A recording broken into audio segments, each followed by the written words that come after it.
Vem cá, você sabe como é que se dá um golpe de Estado?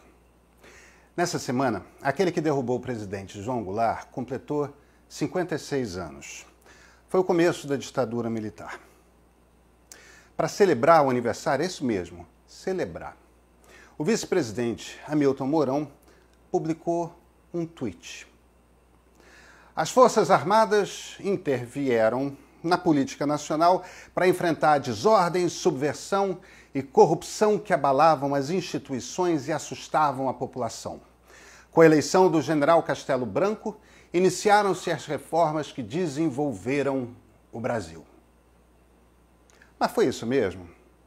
Pois vamos voltar ao passado. Essa história começa em 31 de março de 1964. Nós estamos em Juiz de Fora, estado de Minas Gerais. E eu sou Pedro Doria, editor do Meio. Esse é o ponto de partida.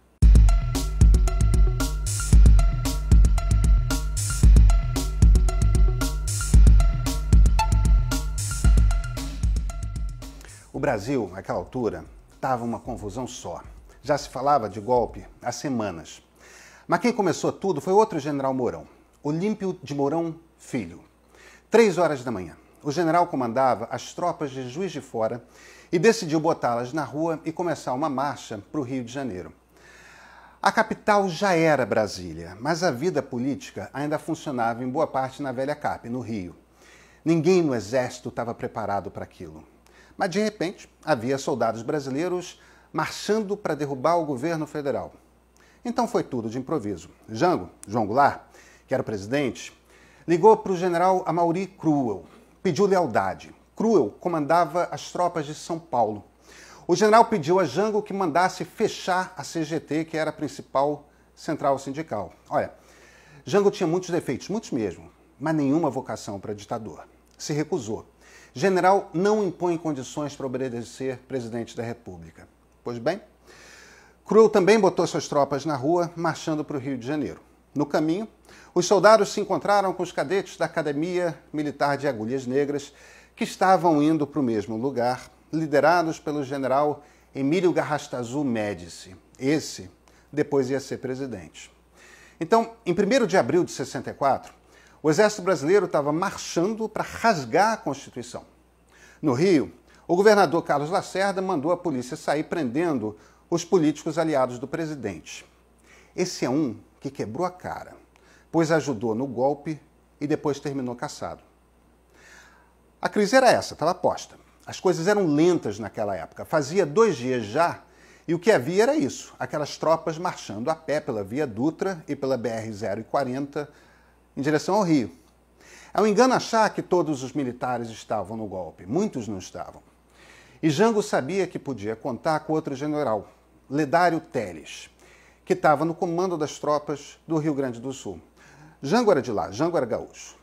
Aí ele pegou um avião em Brasília, rumo a Porto Alegre. Como a situação era muito tensa, antes disso ele chamou o chefe de gabinete dele, que era o antropólogo Darcy Ribeiro, e mandou o Darcy que ele comunicasse ao Congresso que estava a caminho do Sul. Darcy fez isso. E é nesse momento que começou a acabar. Darcy comunicou ao senador Auro de Moura Andrade, que era o presidente do Congresso. Auro tinha passado boa parte daquele dia, daquele 1º de abril, em reuniões. Sabe aqueles dias de crise política braba? Era um desses.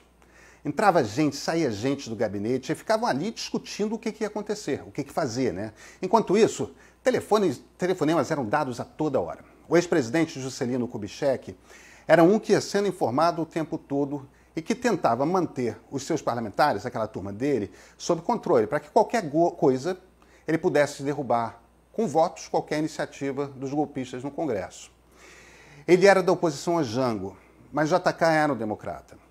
Aí, já de madrugada, quase 2 horas da manhã, no dia 2 de abril, o Moura Andrade convocou uma sessão conjunta do Congresso Nacional. Quer dizer, todos os deputados, todos os senadores no plenário da Câmara. É aquele mesmo plenário que a gente vê quase todo dia na televisão. Na Constituição, havia 2 maneiras para tirar do cargo o presidente da República. Uma era o impeachment. Esse a gente sabe como é que funciona. A outra era o artigo 85.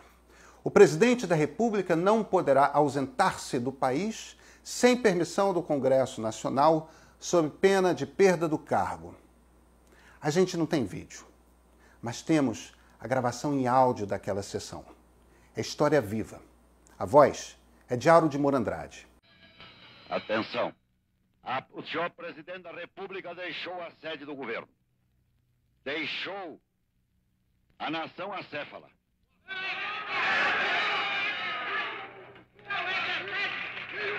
Numa hora gravíssima da vida brasileira,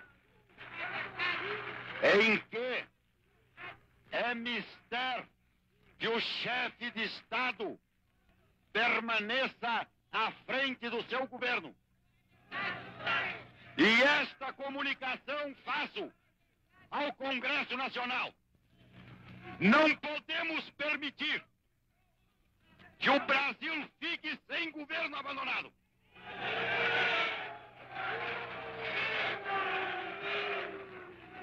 Há sob a nossa responsabilidade a população do Brasil.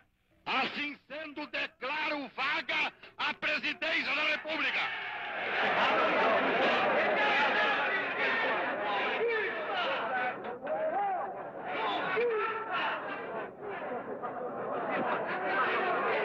Pois é, não dá para ouvir no meio da confusão, mas uma daquelas vozes é a do líder do governo na Câmara. Era um mineiro conservador, vejam só, também um democrata. E ele grita, canalha, mais uma vez, canalha, com vontade. Tancredo Neves. Naquela mesma madrugada, o presidente da Câmara, Ranieri Mazzilli, foi nomeado presidente. Não tinha vice. O presidente eleito tinha sido Jânio Quadros, que renunciou. Jango era o vice. E o que a Constituição dizia era que, se a presidência e a vice estivessem vagas na segunda metade do mandato, o Congresso elegeria um presidente tampão, indiretamente, que completaria o mandato. Elegeu o general Humberto de Alencar Castelo Branco. Mas vejam o que aconteceu. João Goulart estava dentro do Brasil.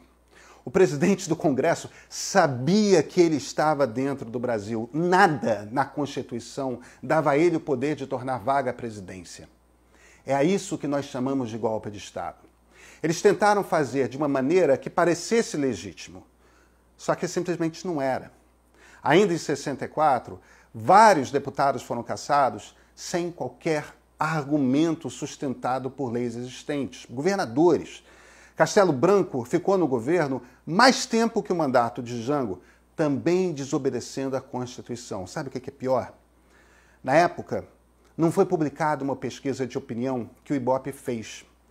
49,8% dos brasileiros que foram ouvidos entre 9 e 26 de março de 64 diziam que votariam em Jango para a reeleição se a reeleição fosse possível.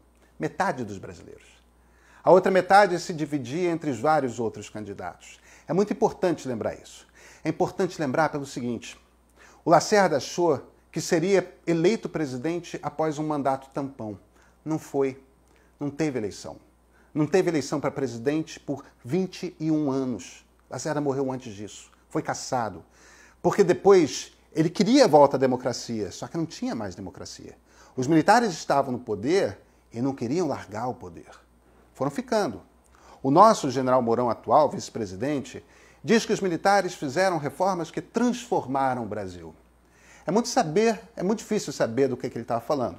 Eles fizeram obras gigantescas. Usina de Angra, Ponte Rio-Niterói, Itaipu, uma rodovia chamada Transamazônica, que logo depois deixou de existir, foi engolida. Roubaram loucamente. É isso que acontece no Brasil quando governos saem fazendo obras faraônicas em série. É dinheiro que acaba mais e desviam muito. Tiraram os direitos individuais, os direitos que o liberalismo político garante, o direito de falar e publicar o que pensa, o direito a um justo processo penal, o direito de ir e vir de muita gente. E entregaram de volta um país com uma moeda que mal existia mais e hiperinflação. Foi um desastre de governo, corrupto, torturador, brutal e incompetente. O que fez bem ao Brasil, que estabilizou a moeda, que trouxe brasileiros pobres para a classe média, foi a democracia. Sim, com todos os seus defeitos, mas foi a democracia. A democracia funciona. Essa época que estamos vivendo, com um presidente completamente desequilibrado, que só sabe criar crise, vai passar. Mas é fundamental a gente não esquecer a lição que o general Mourão não aprendeu. Democracia funciona, ditadura não funciona. E é pela democracia que nós vamos resolver também essa crise.